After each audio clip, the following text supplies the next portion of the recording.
Olá, está começando mais um programa Três Poderes Sul. E hoje quem nos recebe é o deputado Mário Mota.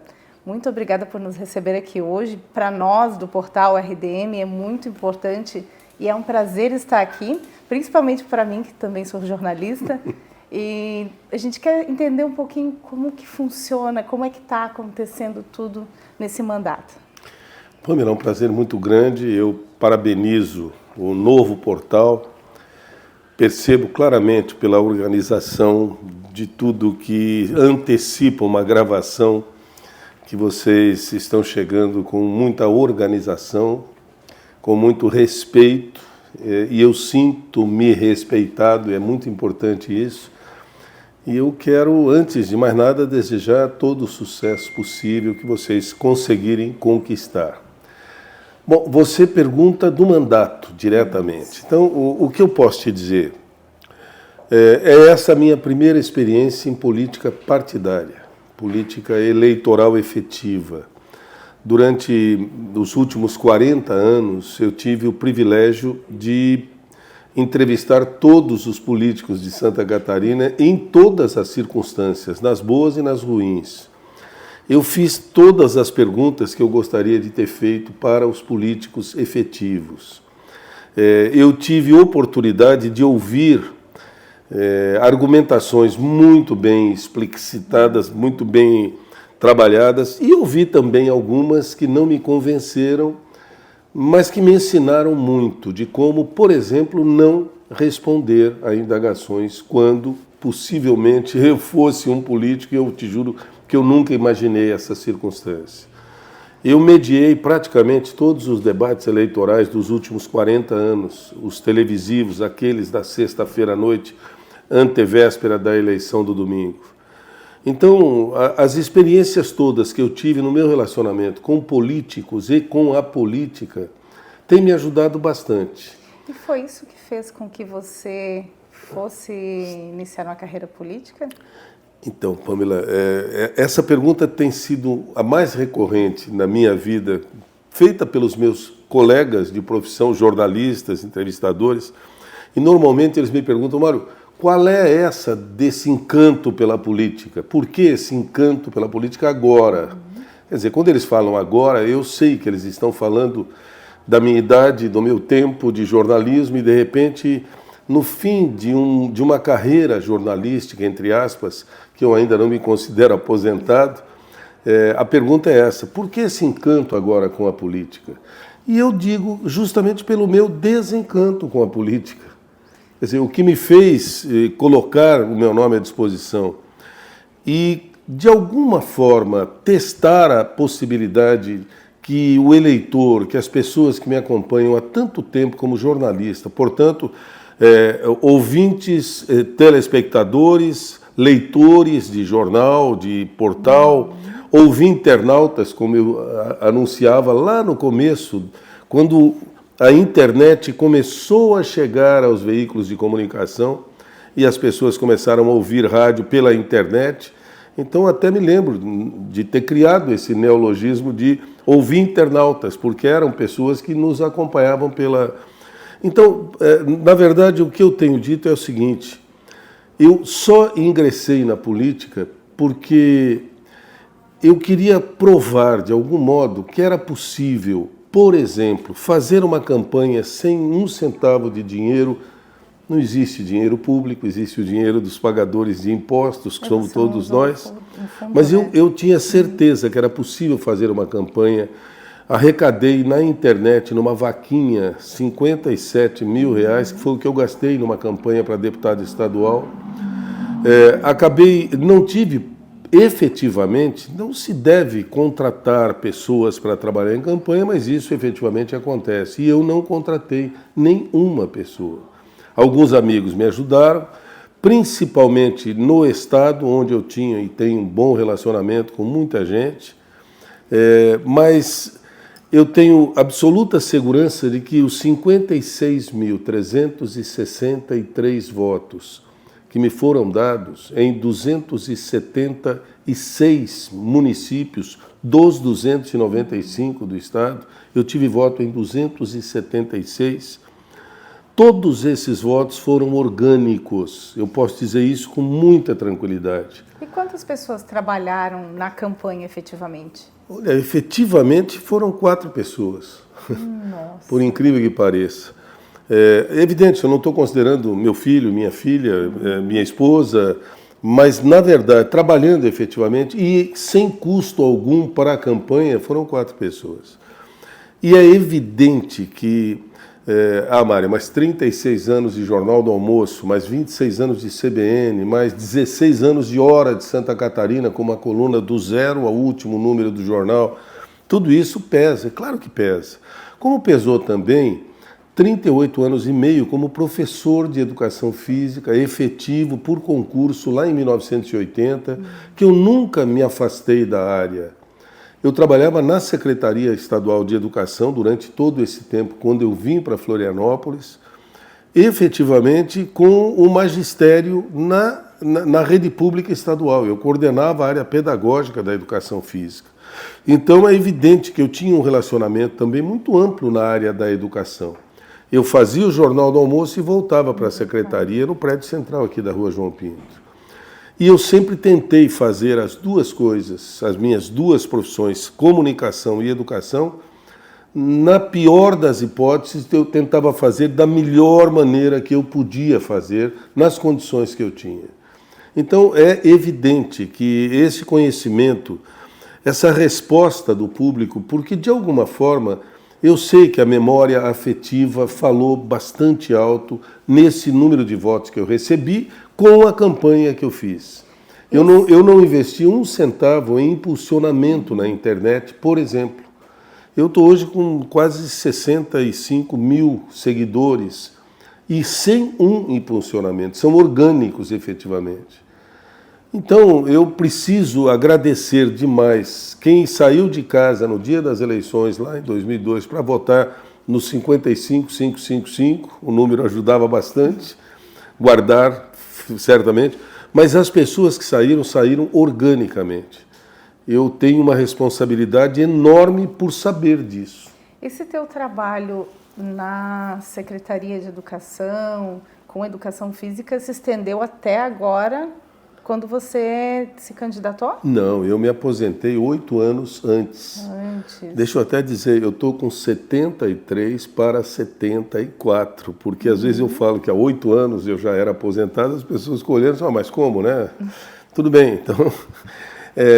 eu comecei cedo no magistério, eu vim para Santa Catarina em 1974, dezembro de 74, eu tinha 22 anos e desde então praticamente trabalhei com comunicação e com educação. Vim pela educação efetivamente, mas eu já trabalhava há 10 anos em rádio no interior de São Paulo, eu comecei com 14 anos. E o que te fez ir para o jornalismo? O que te levou ao jornalismo? Puxa vida, eu preciso retroagir um pouquinho. Quando eu nasci, meu pai e minha mãe tinham uma dupla sertaneja humorística e comandavam um programa de auditório na Rádio Bandeirantes de São Paulo. Era a única emissora do grupo Bandeirante, não havia TV Band, nada.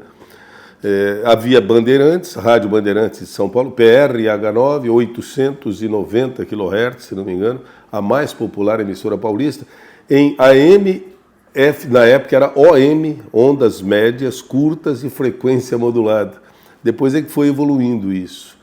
Mas meu pai e minha mãe tinham um programa sertanejo chamado Na Serra da Mantiqueira, e a dupla se chamava Motinha e Inhafia.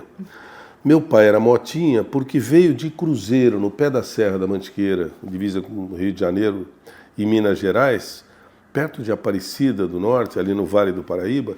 Ele e um irmão, Silvio, meu tio, tinham uma dupla sertaneja que cantavam só modas de viola na Rádio Mantiqueira de Cruzeiro. E eles vieram para São Paulo a convite dos diretores da Bandeirantes para montar o mesmo programa que eles tinham lá, tanto que o programa ganhou o nome de Na Serra da Mantiqueira, e era um programa de manhãzinha. Minha mãe, nesse mesmo período, tinha saído de Paraguaçu Paulista, no centro-oeste de São Paulo, um pequeno vilarejo do lado de Paraguaçu chamado Sapezal, que fica perto de Presidente Prudente, Marília, E também tinha vindo para São Paulo fazer dupla com um primo dela, que já era conhecido no meio artístico, chamado Nhopai. Por isso ela ganhou o nome de Nhafia. Era o Nhopai e a Nhafia. O Nhopai é autor do Beijinho Doce, para você ter uma ideia. Que beijinho doce que ela tem. Ele trouxe a minha mãe e mais duas irmãs entre si, primas da minha mãe e dele. Eram 3 famílias de Sapezal. As 2 irmãs que ele trouxe junto com a minha mãe eram primas da minha mãe e do Nhopai, são as irmãs Galvão, a Mary e a Marilene. E elas gravaram depois o Beijinho Doce, fizeram muito sucesso. Infelizmente perdemos a Marilene há 1 ano por Alzheimer, mas a Mary ainda continua cantando com o Mário Campana, que é o marido dela, e que era o maestro, era o arranjador das 2 irmãs. E foi aí que os teus pais se conheceram? Meus pais se conheceram, as 2 duplas chegaram, cruzaram-se pelos corredores da Bandeirantes, minha mãe começou a namorar meu pai, desfizeram as duplas originais e mantiveram o nome artístico, já eram conhecidos, o Motinha e a Nhafia. E meu pai comprou um circo-teatro que armava na periferia de São Paulo. Ele tinha uma visão de marketing muito avançada para quem só tinha estudado até a 3ª série do primário numa escolinha rural, integrada, como eles chamavam. E o pai, com o circo, ele apresentava as duplas, os maiores nomes da música sertaneja raiz do Brasil passavam pelas emissoras de rádio na época. Não havia televisão, a televisão surgiu. Eu nasci praticamente junto com a televisão do Brasil. A televisão nasceu no final de 50 para 51 e eu nasci em 52. Mas o rádio era, sem dúvida, o grande veículo propulsor de entretenimento, de cultura, de sucessos musicais e tudo mais.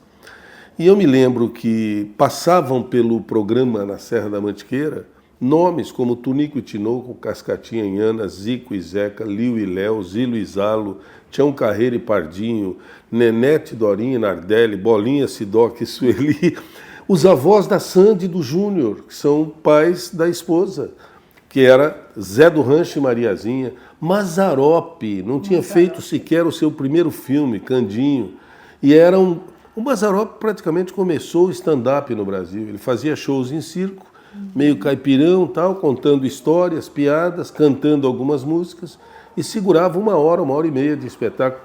Fala assim, stand-up hoje já existia naquela época. Só não tinha o nome, na verdade. Não tinha esse nome, na verdade era o show do Mazzaropi, né? Mário Zan, grande sanfoneiro, um dos maiores sucessos do Mário Zan, chama-se Sanfoneiro Folgado, é de autoria do meu pai. Assim como o pai também tem músicas gravadas com Tunico Tinoco, Cascatinha e Ana, enfim. Quando eu nasci, o circo estava em Santo André, na periferia de São Paulo. Você nasceu no circo? Eu nasci no circo. Quando eu nasci, o clima em São Paulo era muito úmido e eu nasci muito doente, cheio de doenças infantis para a época, que é sarampo, coqueluche, varicela, enfim, simioto, que era um mal de simioto, que era, você ia se engruvinhando assim, ficava parecendo um macaquinho, símio, um macaco, então mal de simioto, que na verdade era raquitismo crônico. Minha mãe não tinha leite, eu mamava, todo mundo achava que eu estava alimentado. Como eu não chorava, e eu acho que eu já era conformado naquela época, mas não chorava de falta de energia, eu não tinha força para chorar. E eu estava morrendo de inanição, quer dizer, você vai engruvinhando. Eles chamavam de mal de simioto, mas é raquitismo. Porque não tinha nutrição. Não tinha nutrição. Aí um tio percebeu, passou na porta do circo uma senhora com uma trouxa de lavadeira na cabeça e ele saiu correndo atrás dela. Minha senhora, a senhora tinha os seios fartos. A senhora não é ama de leite? Ela parou, olhou. Ele estava comigo no colo. Sou, sim, senhor. Então, pelo amor de Deus, dá um pouquinho de leite que esse menino está morrendo aqui. E acabou, enquanto o circo ficou naquela cidade por um tempo, eu fui amamentado e na hora recuperei a energia. E o médico aconselhou a que o pai fosse para o interior com o circo. E ele pediu demissão da Bandeirantes e nós fomos para o interior e viajamos 14 anos praticamente em circo pelo interior. Toda cidade que chegava, que tinha uma pequena emissora de rádio, normalmente tinha um pequeno auditório, porque como não havia televisão, só o cinema, e normalmente pertencia à cúria, ao padre da cidade, Ou então as emissoras de rádio eram entretenimento. Final de semana, um pequeno auditório de 50, 60, 100 lugares no máximo, um grande auditório, eles faziam programas de calouro, programas sertanejo com as duplas da região e do Cantar, porque era o entretenimento. E como o pai já era uma figura conhecida de rádio, quando o circo se instalava na cidade, ele permutava meia hora de programação na rádio local. Então eu fui criado também indo para as emissoras de rádio pequenininhas. Meu pai fazia um programa chamado A Hora do Circo, ou O Circo no Rádio. E a criatividade do meu pai me assustava. Minha mãe também tinha uma grande criatividade, porque era um circo-teatro. Então tinha sempre um drama, uma comédia, um melodrama à noite. Mudava todos os dias para atrair as pessoas. E na segunda parte um show radiofônico, um show musical, cuja atração final era meu pai e minha mãe, Motinha e a Fia, já conhecidos do rádio e tudo. Mas ele levava para a rádio alguns cantores para fazer o programa, sorteava ingressos para as pessoas que iam, um programa de auditório. E normalmente ele fazia um trailer em radionovela do drama ou da comédia que ia passar a noite no circo. Então ele fazia, olha aqui, ó, hoje à noite o céu uniu dois corações, então aí o bandidão que não sei o quê, então meu tio interpretava o bandido, ele fazia um trailerzinho como se fosse uma radionovela. Você vê isso em 1955, 56, pelo interior de São Paulo. E eu entrando pela discoteca fora, mexendo na técnica, pergunto, moleque, curioso pra caramba. Quer dizer, desde cedo eu tive o privilégio de ir me formando no rádio. Geralmente tinha alguém ali que escrevia a coluna no jornal local, também já queria saber como é que funcionava. Quando eu cheguei na 8ª série do ginásio, que eu não tinha condições de fazer o ensino médio viajando em circo, meus pais decidiram vender o circo, fixaram em residência, ficamos morando numa cidade chamada Tupã, que fica bem no meio de um triângulo formado por Marília, Presidente Prudente e Araçatuba, no centro-oeste de São Paulo. E nós ficamos morando. Ele comprou um pequeno hotel. Imediatamente, a Rádio Piratininga soube que ele estaria morando na cidade e foi até o Motinha. Então vem fazer um programa aqui a hora que você quiser, à noite. Então tá, vou das 10 às 11 da noite. Vou fazer um programa só de músicas de saudade, tudo bem? Vai se chamar No Tempo do Motinha. E ele ia para a noite para a rádio, selecionava os discos mais antigos e normalmente contava uma história do relacionamento dele com os grandes nomes da música brasileira. Então, ele dizia assim, uma vez na Rádio Record, eu encontrei o Francisco Alves e ele me disse que estava pensando em gravar uma música para homenagear a Serra da Boa Esperança. E não é que 3, 4 meses depois eu recebi o disco, que é esse que nós vamos ouvir agora, tal, Serra da Boa Esperança, Esperança aqui, Serra. Pronto, ele tocava a música. Então imagine, ele contando histórias dos Demônios da Garoa, da Carmen Miranda, Orlando Silva, Onésimo Gomes, nomes grandes da música brasileira daquela época, que para o meu pai já eram de saudades, imagine. E eu comecei aí com o pai à noite, brincar de microfone, de locução, fazia o comercial. Ele não ganhava nada da emissora, mas também o programa era patrocinado pelo Hotel Coimbra, que era o hotel do pai. Então, eles já criavam uns jingles malucos, o Coimbra do Joaquim, Coimbra do Manuel, Coimbra que é o seu hotel, que era um hotel próprio para viajantes na cidade. E era uma alegria só, as pessoas, acredito eu que os viajantes iam para lá muito mais pela forma como o pai e a mãe tratavam os hóspedes. Era uma grande família. Terminava o jantar, geralmente o pai pegava um violão, sentava na entrada do hotel, os viajantes vinham ali, sentavam também e pronto. As pessoas que chamavam eram teu pai e tua mãe. Era meu pai e minha mãe. E eu comecei em rádio, quando eu percebi, eu estava trabalhando na Rádio Piratininga. O gerente ouviu e disse, fala para o Marinho vir fazer um teste aí.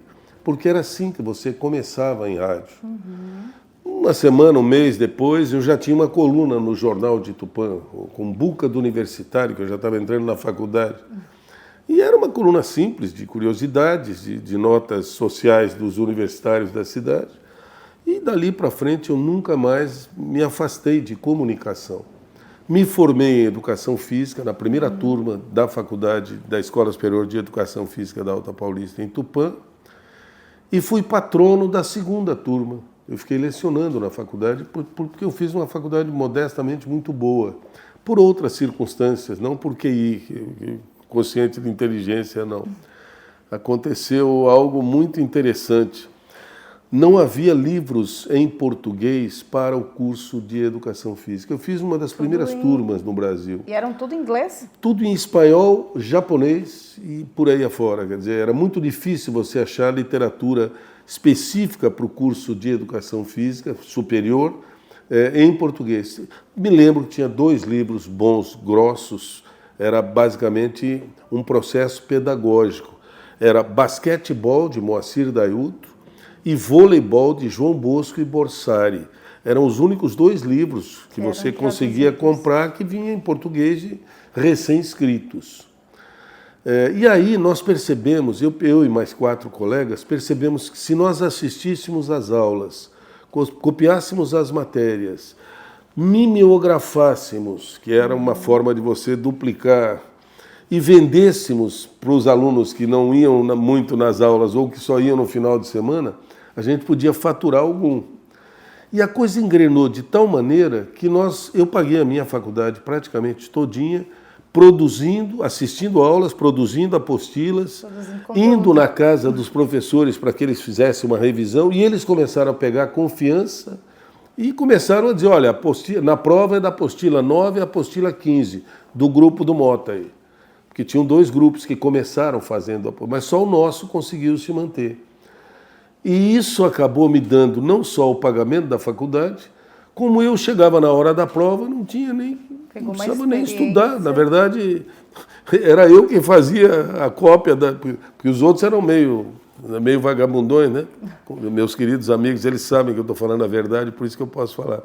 Sobrou para mim, ou para eu, né? Mim não conjuga verbo, sobrou para eu escrever os textos das disciplinas e que nós mimeografávamos. Eles batiam a máquina, mimeografavam, então, e a gente vendia. E aí eu fiz uma faculdade muito boa e fiquei lecionando na escola. Paralelo a isso, eu trabalhava na Rádio Piratininga e nunca deixei de trabalhar lá antes de vir passear em Santa Catarina em 74. Eu não viria para cá. Confesso que eu conheci até Curitiba só. E eu vim com os 2 passear, na verdade. Os 2 vieram com a intenção de encontrar aulas no mercado de trabalho, que era muito grande, o estado inteiro. Tinha 3 faculdades de educação física, Universidade Federal, UDESC e Joinville, mas nenhuma delas havia formado sequer a sua primeira turma de professores. Portanto, tinha aulas no estado inteiro e não tinha professores licenciados. É um mercado bem amplo, mercado amplo. De 1ª a 4ª série, aqui em Santa Catarina, tinha aulas de educação física ministrada por professores licenciados.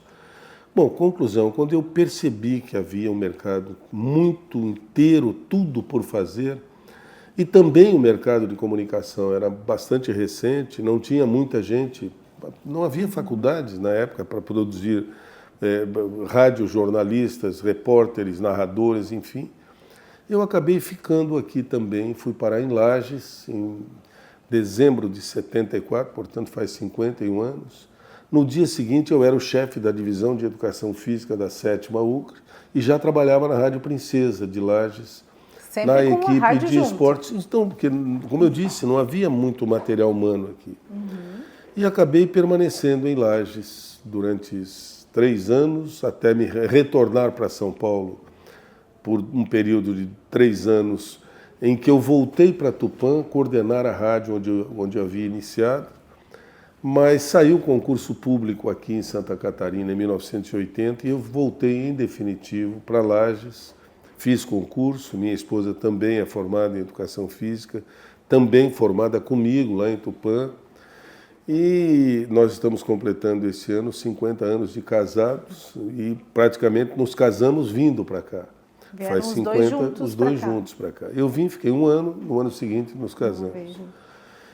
E eu acabei vindo para Lages, trabalhei na UCRE, trabalhava na Rádio Princesa, fui contratado pela Rádio Clube, que pertencia à família de Carlos Jofto Amaral, Dr. Roberto Amaral. Surgiu a TV Planalto em Lages e eu comecei em televisão também numa emissora, a exemplo da rádio, que me permitia fazer de tudo, experimentar um pouco de cada coisa. E eu fiz um grande curso, se você parar para pensar, que não existia na época faculdades de comunicação aqui.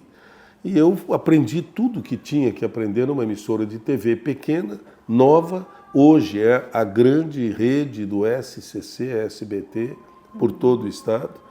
Mas começou com uma pequena emissora, a TV Planalto, e foi uma escola maravilhosa. Eu tenho um respeito, um carinho imenso pela família Amaral e pelas oportunidades que eu pude de aprender a mexer com televisão um pouquinho naquela oportunidade.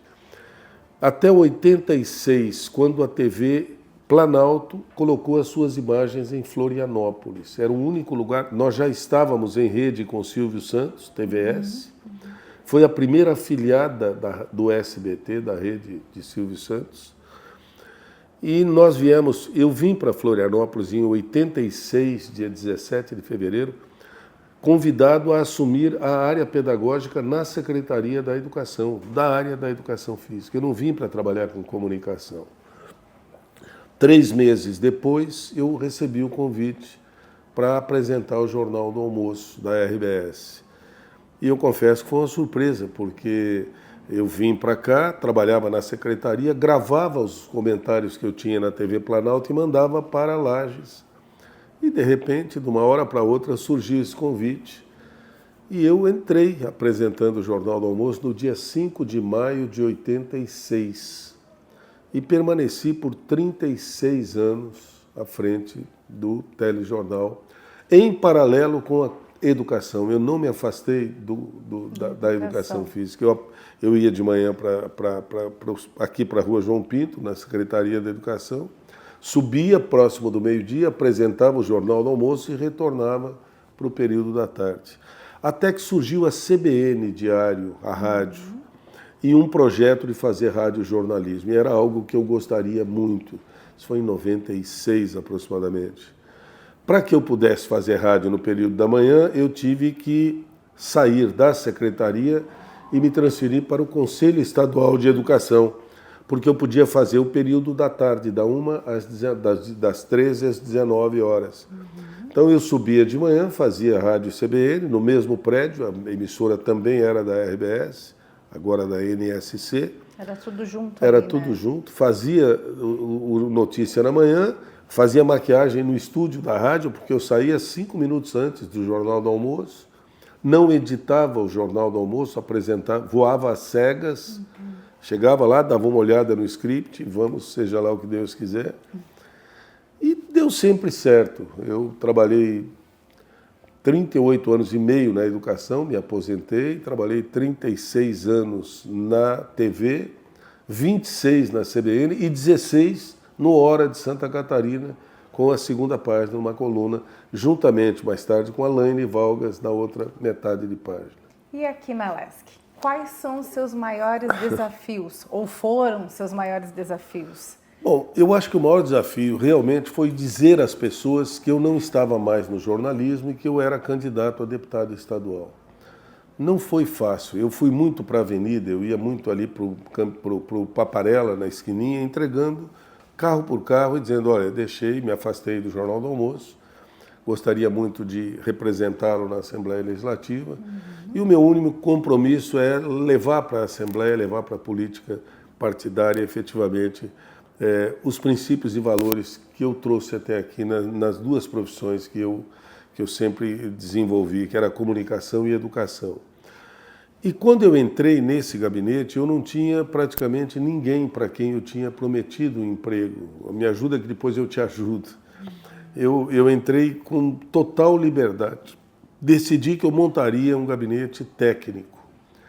E fiz isso a partir de um processo seletivo na internet. Chamamos um processo seletivo, recebemos 1.149 inscrições. Nossa, bastante coisa. Fizemos um levantamento no mercado privado, da iniciativa privada, de grandes empresas como VEG, Engie, Embraco, Intelbras, enfim, na média salarial dos melhores profissionais dessas empresas, advogados plenos, sênior, júnior, economistas, e ofertamos essa média salarial da melhor possibilidade na iniciativa privada.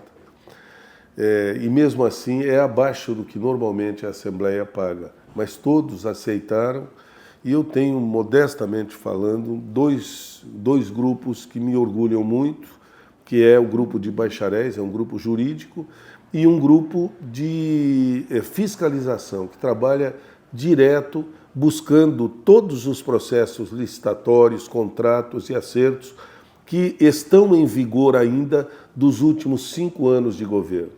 Nesse caso, agora, 2 anos do governo atual e 3 anos do governo anterior, do governador Carlos Moisés.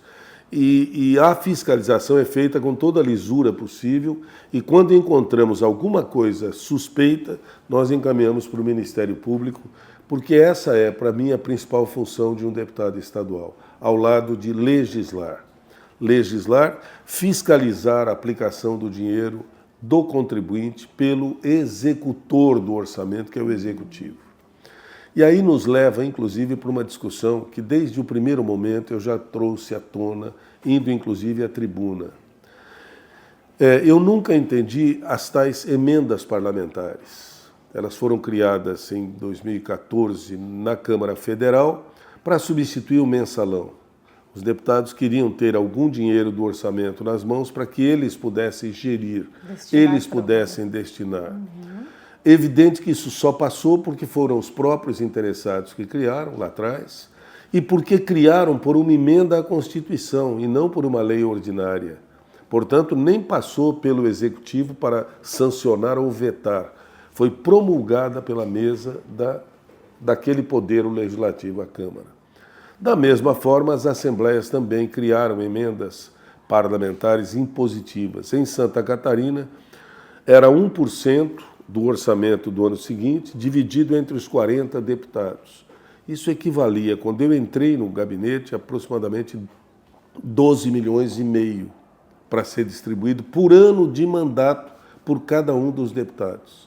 No final do ano passado, fizeram uma proposição, queriam aumentar para 2%, num acordo feito, pedido do governador, porque perderia esse dinheiro do orçamento na mão dele. Conseguiram aprovar para 1,55, com voto contrário meu, mas foi praticamente um dos únicos. Um voto vencido. E assim cada gabinete passou a receber aproximadamente 18 milhões e meio de reais para distribuir por ano de mandato. Então, um deputado eleito tem 4 anos para fazer política e para distribuir aproximadamente 72 milhões de reais do orçamento do Estado. Como é que funciona na prática, assim, para a gente explicar para o senhorzinho que está lá na casa dele assistindo? Então, na prática funciona assim, você começa o ano letivo, ou a legislatura, e você recebe a informação de qual é o valor que tem à disposição do gabinete. Você não precisa se mexer, que esse dinheiro cai porque é impositivo. E você decide para quem vai dar, para onde vai mandar esse valor, que não pode ser menor por emenda do que 100 mil reais. É evidente que tem uma lei que estabelece quem pode receber emendas impositivas, que tipo de documentação tem que ser apresentada para a Casa Civil. Quem paga essas emendas é o Executivo. Ele não tem como dizer que não paga porque as emendas são impostas, impositivas, o nome dela é isso. E ele tem até o ano seguinte, dia 31 de dezembro, para pagar todas as emendas que os deputados indicaram no ano anterior. Eu decidi o seguinte, se eu devolvesse o dinheiro, ele iria ser diluído entre os 39, não resolveria muita coisa e pouca gente talvez me ouvisse. Eu decidi pegar o estado de Santa Catarina, dividir em 6 regiões, como a saúde faz. Levantamos o IDH de cada uma dessas regiões e estabelecemos uma relação, a mais pobre, a região mais pobre até a região mais rica. Fizemos uma regrinha de 3 invertida com o valor que vem para o gabinete, 12,5 lá atrás, agora 18 milhões e pouco. E distribuímos proporcionalmente e de maneira invertida. A região mais pobre é a que recebeu o maior volume de recursos, 21%. A última região mais rica é a que recebeu o menor volume de recursos, 12%. E quais as áreas que você mais... Educação e cultura, saúde, infraestrutura, segurança pública, assistência social e outras. Quando um projeto abarca uma escolinha de futebol no contraturno escolar feita por uma associação de professores num canto qualquer da cidade, trabalha com educação, trabalha com a cultura do futebol, trabalha com a saúde das crianças, trabalha com segurança pública porque retira os jovens da rua e trabalha com assistência social. Então, tinha que ter uma outra categoria aqui em que englobasse mais. Só que cada projeto que eu recebo concorre exclusivamente na sua região de abrangência. Portanto, todo o Estado recebe dinheiro do nosso gabinete. Não foco exclusivamente na região em que eu fui mais votado. E a região compreende isso exatamente, porque eu não tenho nenhuma dúvida de que o dinheiro que vai ser distribuído da forma mais equânime possível, da maneira mais democrática, porque todas as ONGs sem fins lucrativos, com 2 anos de CNPJ, podem inscrever quantos projetos quiser e concorrer na sua região. Para inscrever até o dia 7 de setembro para as emendas impositivas que serão pagas no ano que vem, qualquer ONG sem fins lucrativos, qualquer prefeitura e qualquer instituição da rede estadual, vejam que coisa engraçada. Todo ano é até o dia 7 de setembro. Não, esse ano nosso edital está aberto até 7 de setembro. Até 7 de setembro. Os demais deputados vão continuar distribuindo até completar o ano, porque eles distribuem da forma que lhes interessa, ou que lhes convém, ou da forma mais aberta que eles, mais digna, eu diria. Eu acredito que a maior parte deles também distribuem da forma mais legítima possível.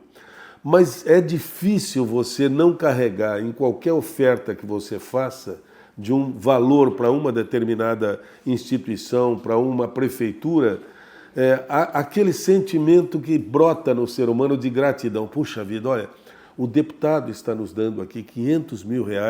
Poxa, que ajuda maravilhosa. Muito obrigado, deputado.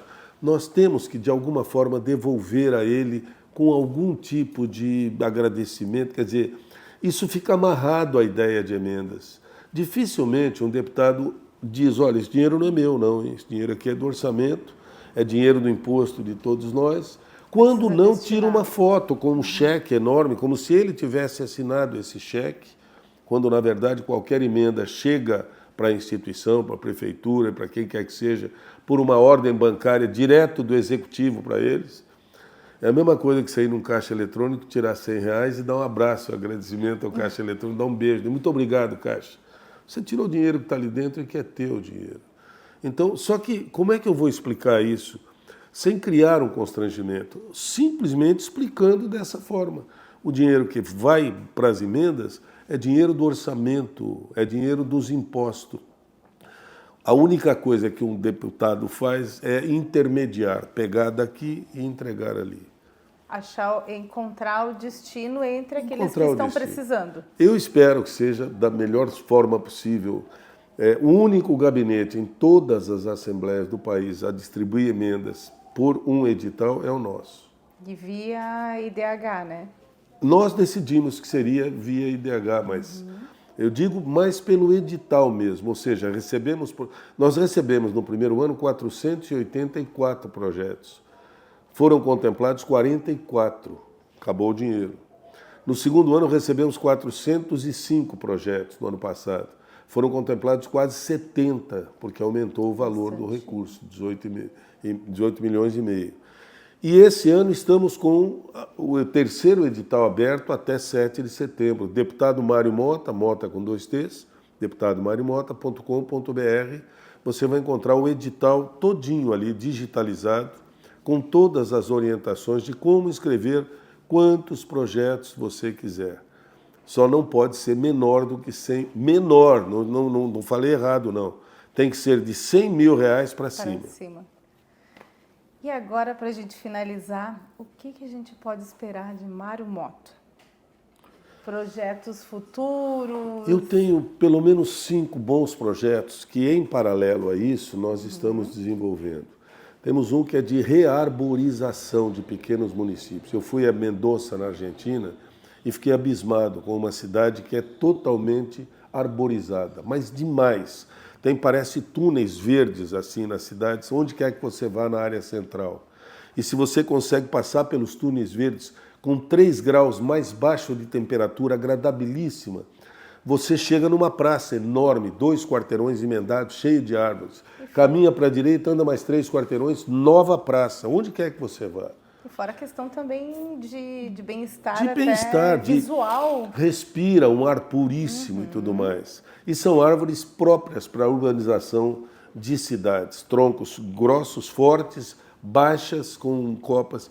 E a gente trouxe a sugestão aqui, a cidade de Guatambu, no oeste de Santa Catarina, vai iniciar um projeto conosco chamado Projeto Mendonça. Uma das emendas do nosso edital vai financiar a rearborização da cidade, a transformação dos pequenos jardins em grandes jardins e um parque municipal que eles têm do lado da área central da cidade, inaproveitado até agora, porque você não consegue chegar até a parte mais baixa. Nós vamos construir uma passarela para que a população possa ter acesso a uma cachoeira que fica a 300 metros do centro de Guatambu. E quando a cidade estiver reorganizada e reurbanizada, certamente ela será um projeto piloto que mostrará para outros municípios relativamente pequenos que é possível fazer isso com muito boa vontade.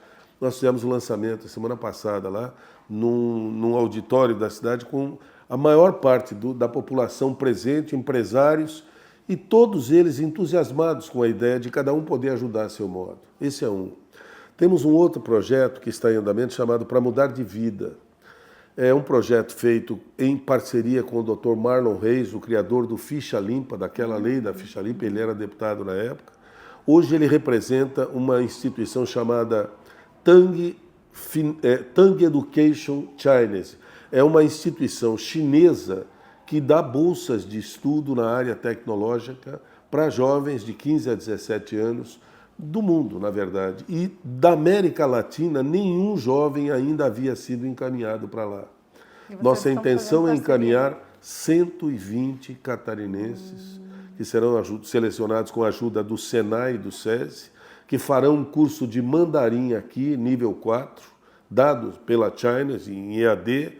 Quando eles estiverem prontos, eles vão para a China, ficam 1 ano e meio estudando mecatrônica, eletrônica e estágio na BID. Se isso não mudar a vida deles, eu não sei o que pode mudar. Esse é um projeto que deve estar começando a evoluir a partir, provavelmente, dessa semana. Temos outros projetos, como o Futuro Catarinense, em que nós bolamos uma espécie de Netflix, com vídeos contando a história de jovens, meninos e meninas, com potencial olímpico, escolares, normalmente vinculados a comunidades de vulnerabilidade social, ou seja, ou estuda e trabalha, ou treina e trabalha. Não dá para fazer estudo e treino, por exemplo, naquilo que ele for bom. Nós vamos contar a história desses jovens e aqui do lado trazemos empresas que buscarão como ajudar. Nós colocaremos ao lado de cada um dos vídeos o que esse jovem precisa para poder estudar e treinar, se dedicar ao esporte. É uma busca para Gustavo Kirten começou, exatamente, Gustavo Kirten começou assim, Daiane dos Santos começou assim. Enfim, os grandes nomes do atletismo brasileiro surgiram sempre de jogos escolares. E aí há uma relação direta daquilo que eu sempre fiz também. Educação. Esses são alguns dos projetos que a gente tem em andamento e temos outros. Numa próxima oportunidade, quem sabe eu posso te passar. E o jornalismo? Eu mantive uma relação com o jornalismo através de uma pequena produção de 55 segundos, na verdade, que dá 1 minuto com abertura e encerramento, chamada Minuto Mário Mota, em que eu falo de tudo que você puder imaginar, menos de política, especificamente política partidária. Eu falo de amor, de carinho, de solidão, de liberdade de expressão, de saudades, de história, enfim, eu falo de tudo, pequenas pílulas que certamente vão fazer uma cosquinha no seu cérebro e te obrigar a pensar um pouco. Talvez você ouça aí, já estamos em 30 e poucas emissoras pelo estado, 2, 3 vezes por semana, é algo rápido, mas que eu acho pode marcar bem a sua memória e principalmente a memória afetiva, porque a voz continuará sendo naturalmente emitida e manterá essa relação que eu tenho de tantos anos com vocês que nos acompanham. E agradeço imensamente. Aliás, aqui, inclusive, daqui a pouquinho pode ser que você também tenha o Minuto Mário Mota em algum cantinho deste portal, que mais uma vez eu desejo o melhor possível. Muito obrigado, deputado. É sempre muito rico conversar com pessoas que têm uma experiência tão ampla e tão vasta em vários nichos, educação, jornalismo, a questão também da arte, da cultura. Então é muito rico. Muito obrigado. Mas o programa Três Poderes Sul fica por aqui e fique ligado que já já a gente volta com mais bastidores de Quem Decide.